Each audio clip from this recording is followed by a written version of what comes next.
Hi, this is Tammy, NZ Gastric Slave. I'm coming to you with my month 3 post-op update. I had vertical sleeve gastrectomy on the 21st of May 2014 at Wellington Regional Hospital with specialist Mr. Simon Ban on the New Zealand public waiting list.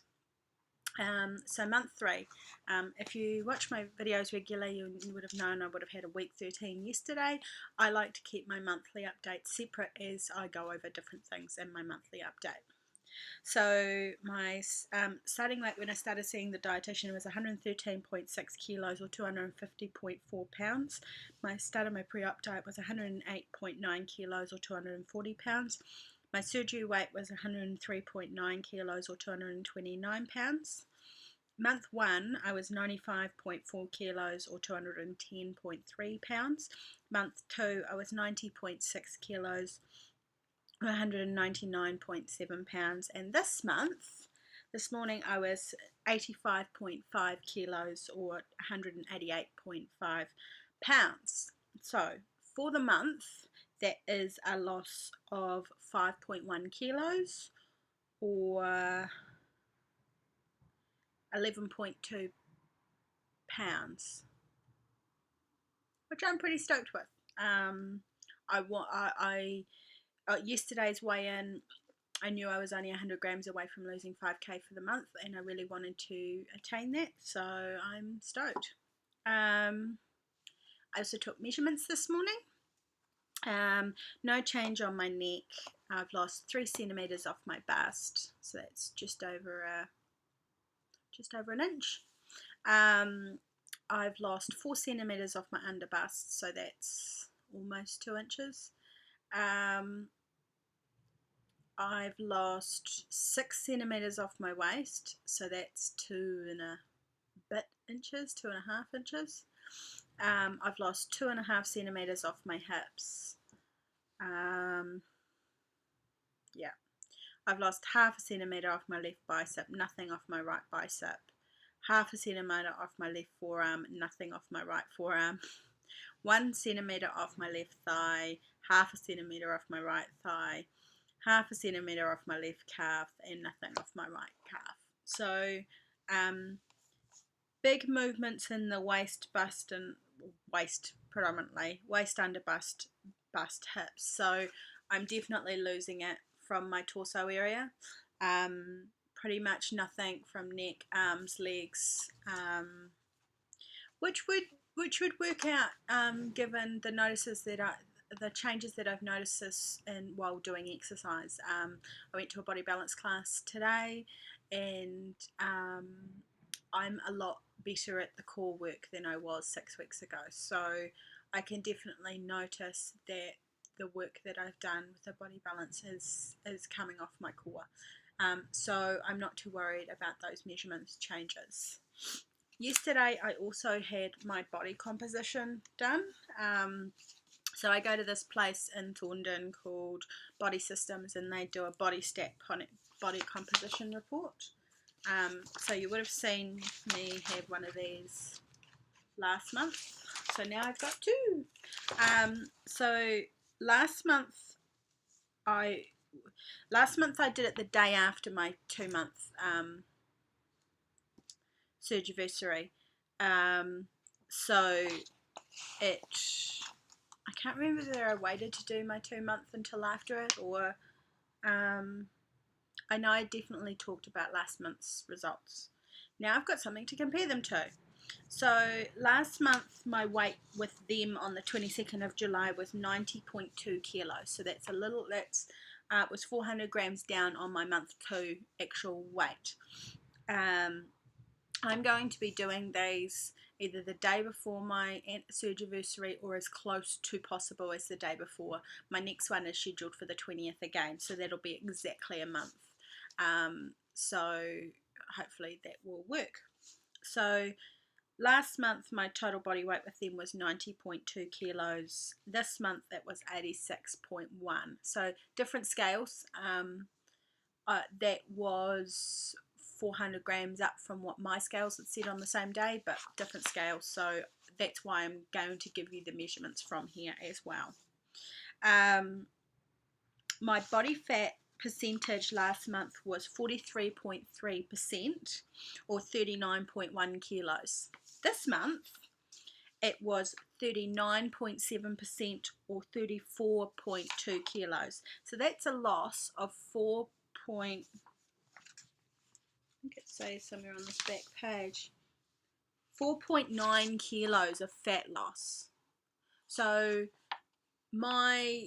their difference in that weight was only 4.1 kilos for those two different weights, but 4.9 of that was fat loss.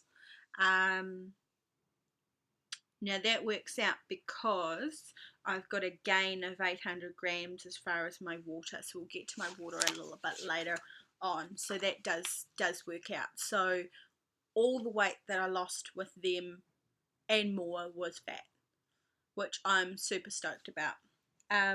My body lean percentage, and this is where this water figure comes into it, went up by 800 grams. So last month it was 51.1 kilos or 56.7%. This time it was 51.9 kilos or 60.3%.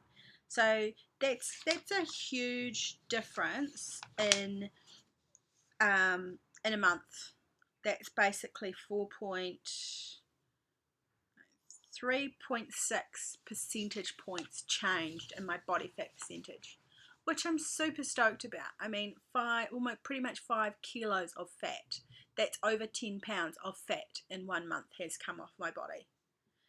So that really does show me that the exercise that I'm doing is working. Now it'll be interesting next month because within that it'll have 3 weeks of my high intensity team training sessions, which are pretty much weights. I wouldn't say it's not quite CrossFit, but it's that sort of team training session. So that'll be interesting to see how that affects. And what I would be expecting is to have a higher gain of muscle on that. Although I do know that to get down to the weight that I want to get down to, at some stage I am going to have to lose a little bit of muscle because so I'm not sure what, once I get down to about low 70s, I'll have a better idea about whether I will really focus on getting the percentages right here and how that works to the weight, because I'm not sure whether the goals that I've got for myself weight wise, given my body lean percentage of almost 52 kilos, whether I'll actually get down to that, because that would give me a super low body fat percentage unless I do lose some muscle within that time. So I don't know. I'm really short, so if I go by what this says my ideal weight was, so this month it said that my ideal weight was 68.5 kilos, which would still put me at overweight. So I'm not too sure. As I get closer to that, I'll have a better understanding of that. So the dry lean weight didn't change. It was 14.2 kilos last month as well as this month. So that is good because that's the muscle. So there's been I haven't lost any muscle within that time. I haven't gained any, so I've just been keeping it steady, and within that month I have been walking and I've been doing body balance, so I haven't been doing any hard out weights. So as I say, next month will be where I will expect that figure to rise, as I start to rebuild muscles in other areas. With doing the walking and the body balance, the muscle that I have gained is not in the same areas that I know it will be with these team training sessions, and I'm talking lunges and squats and that sort of thing. So last time I lost centimeters off my thighs and arms because of that. So I know that that'll be where the muscle groups kind of go with this team challenge. So yeah, so last month I was 36.9 litres water. This month I was 37.7. So I've gained that 800 grams or 0.8 litres of water. So it's a 2.2% increase in water. And I attribute all of that to the water challenge. I have been getting a little slack as far as posting the actual images of my Fitbit stuff, but I've definitely been posting them. I've been getting usually between 90 and 100 ounces of water, or just under at 3 litres of water. I tend to carry around a 750ml water bottle with me, either a pump bottle usually, and I refill it, and I get through at least 3, if not 4, 5 some days of water that way. So I've definitely increased that. So that's taken the percentages, and that's why I've dropped so much fat. So my excess fat percentage is now 12.7%, where last month that was 16.3. So and that's based on a 27% goal fat, which I would like to get past, but we'll see what happens with that. So yeah, that's my stats. I'm super stoked that all the weight that I've lost in this last month is fat and not muscle or water or that sort of thing. The next week, with me starting a new job, I will get little to none exercise in that first week back in the job, but as I say, I start those team training sessions the following week, so I'm thinking that I probably will have a good loss with not exercising, but then what happens with the body fat? As I say, I will have been doing those other sessions 3 weeks before I do my next body composition, so I'm not too worried. It's only a week. And yeah, so that is my month 3. 5.1 kilos on my things, 4.9 of that fat loss within that period, because both these compositions were done within those other kilo dates. So super stoked about that. I will leave it here because I did a very long video yesterday, even though I said it was going to be a short one. And yeah, I'll talk to you guys later. See ya.